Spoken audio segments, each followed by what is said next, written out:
যে দোয়াটি পড়লে আপনি যা পড়বেন তাই মুখস্থ হয়ে যাবে, জীবনে আর কখনো আপনি বলবেন না।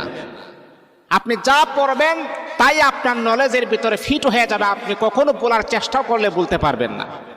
ইমামে আজম রহমাতুল্লাহ আলাই বলেন, আমি যখন প্রায় সময় ম্যাক্সিমাম সময় যখন এই দোয়াটা যখন আমি পড়ি, আল্লাহ পাক রব্বুল আলামিন দোয়ার বদলতে আমাকে এমন ব্রেন, এমন শক্তি আর এমন ফখর আমার আল্লাহ দান করেছেন, আমি যা পড়ি একবার আমি বলতে পারি না।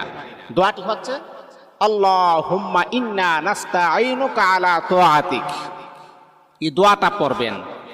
আপনার সন্তানের স্মরণ শক্তি খুবই দুর্বল, কম, তাহলে মা বোনদেরকে আমি দৃষ্টি আকর্ষণ করে বলি, বাবাদেরকে বলি, আপনার সন্তানকে দোয়াটা 7 বার পরে মাথার মাঝে আপনি ফু দেন, অথবা 1 গ্লাস পানির মাঝে ফু দিয়ে বলেন পানিটা খাবার জন্যে। দেখবেন আল্লাহ পাক রব্বুল আলামিন আপনার সন্তানের মেধা